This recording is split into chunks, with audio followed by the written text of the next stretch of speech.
So we have like BitDevs in New York, which is fantastic. Technical meetup. Jay, who runs it, is I think one of the most underappreciated Bitcoin heroes across the ecosystem. And then we have a lot of like network events, right? Like too business focused. A lot of like blockchain and like crypto shit will like sneak into that stuff, and it'll be very business cardy. And there was this middle that was sort of lacking, something that was, informal, casual, and just sort of liked the, shit show that was happening on Twitter. So people want to like talk about, did you see that thing that happened? So it's that middle ground that I think we're sort of like focused on, providing a solution for. And I think linking these things, maybe regionally, right? So in terms of quality control, it'd be much easier if we focus on other great cities like, Philadelphia or DC.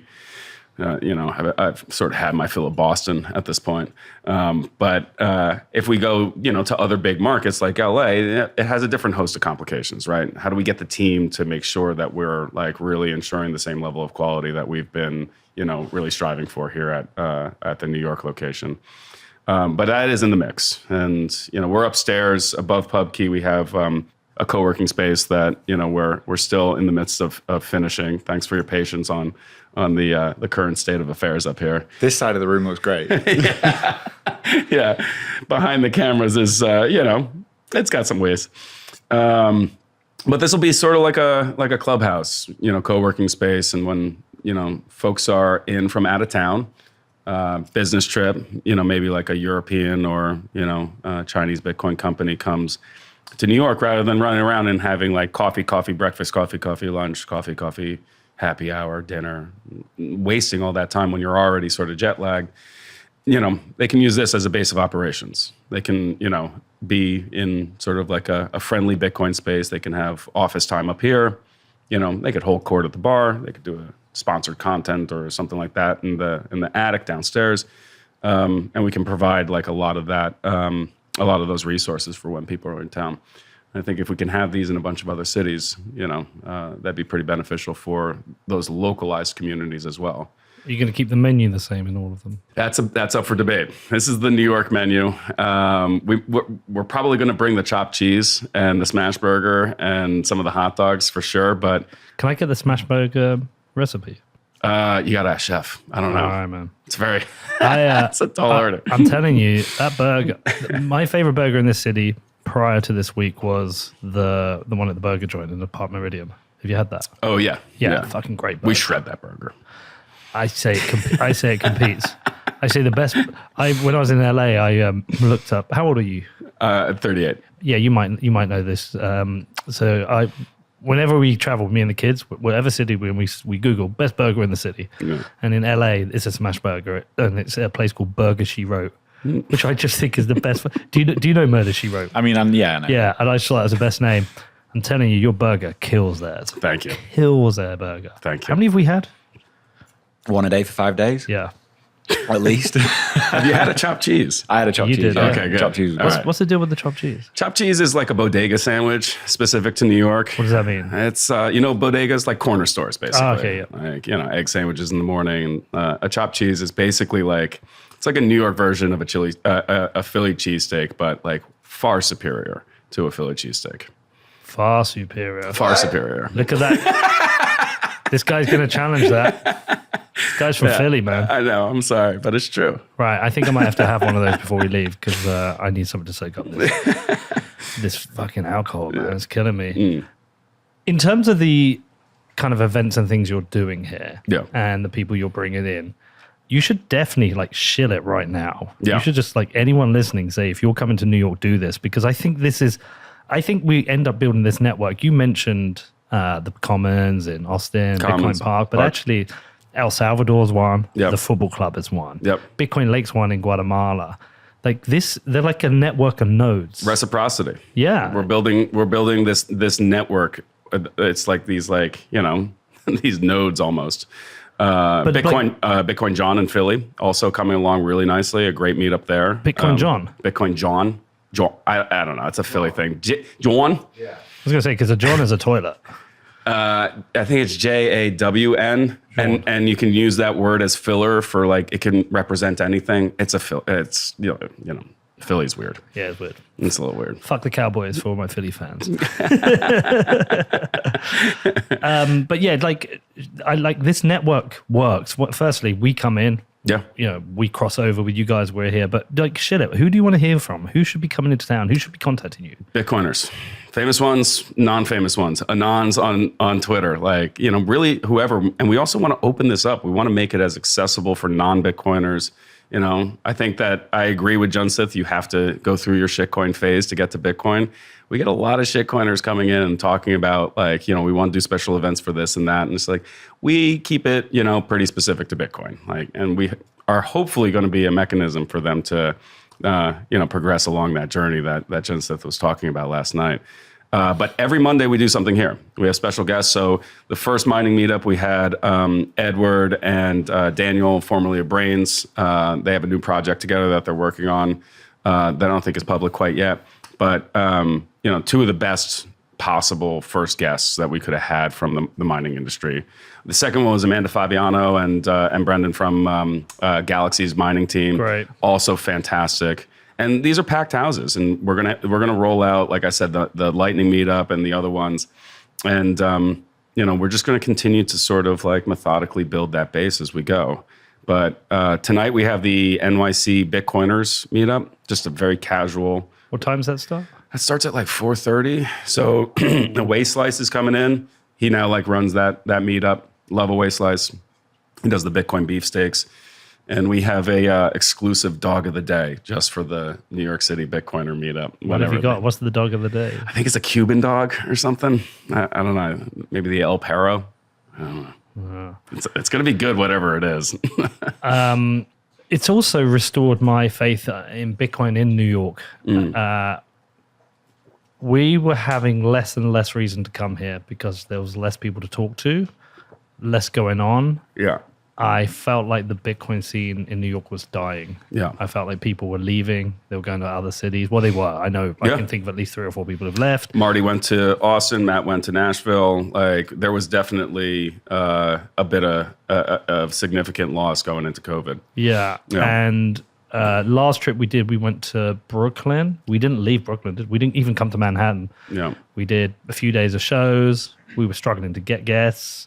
And you know, when I was coming in for this, I was excited because of Pacchia, right? Yeah. But I was still like, the Bitcoin scene's dying here. It's like, I think you guys have single-handedly turned that around. Thank you. You've given people, but it's a reason to come back now. It's not us. We just provided the space. Like, the community hasn't left. It's more than just provided space. You've got to put graft into this. Yeah. You've got to market it. It's not in my DNA. Not like the shit coining.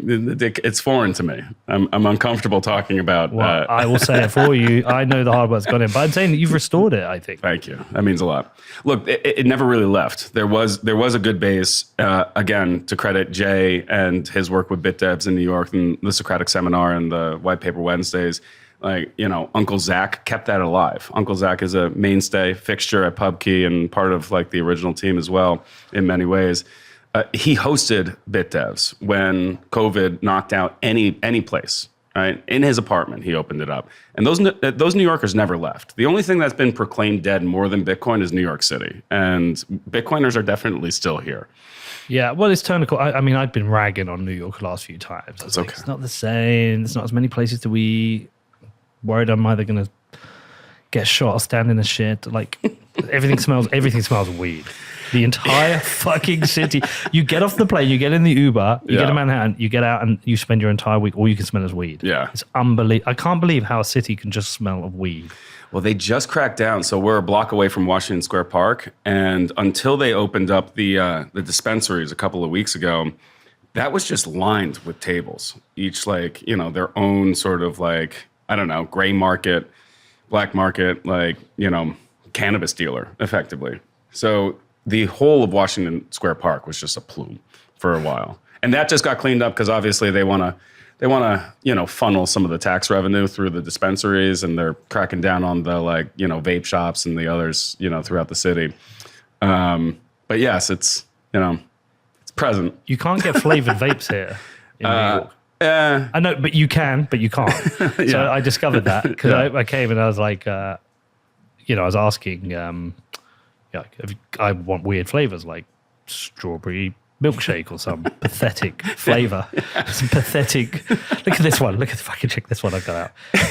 I think this is like donut candy. Yeah. This is advertising for kids, man. Men have gone from Marlboro Reds to give me a cranberry custard, please. I'll tell you a Marlboro Red story, right?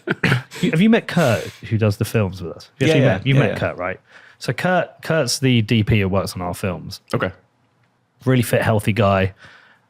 He does jiu-jitsu, and he's built. He's just a fucking cool guy, but like looks after his fitness. Yeah. All right, calm down, B.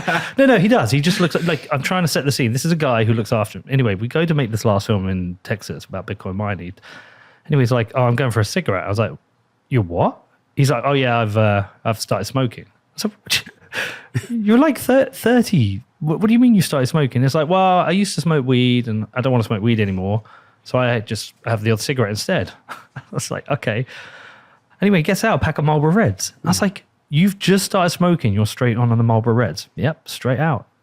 Off the bat. Commitment. Fair play. Yeah, Kurt, if you're listening, sorry to dog you on that. Don't do it halfway. Yeah. But anyway, I prefer my cotton donut candy. But anyway, so I went in and I was like, oh, have you got like strawberry fucking milkshake or something? It was like, and this dude was like, no, we only have tobacco flavored. I was like, what do you mean? He's like, well, we're not allowed to sell flavored vapes in the cities. I was like, oh shit. He's like, but are you a cop? I was like, no, I'm not a cop. He's like, are you sure? I was like, yeah, I'm not a cop. He's like, okay, I've got a secret stack of flavors. And he brings out a box and says, you can still get them, obviously. Yeah. You still get them. Are you a cop? New York's not dead. New York is not dead. It's just changing. It's a hard place to stay if you want what New York was, whatever decade or whatever. Because it's just a brutal pace of change in this city. Yeah. What do you think of Eric Adams? He came in, I think he grifted the Bitcoin thing. Yeah. A little bit. I mean, we haven't heard from him yet. We've done some outreach. There are a lot of problems in New York, right? I think, there was also sort of like a push towards this stuff. SBF was deploying a lot of capital for politicians. So, maybe a lot of politicians were sort of signaling that they would be interested in some of that as well. Either from SBF or others in the crypto space that we're going to be deploying into political donations. Maybe that has sort of, fallen by the wayside with, the collapse of the crypto market. And I don't think Bitcoiners were really doing that much, right?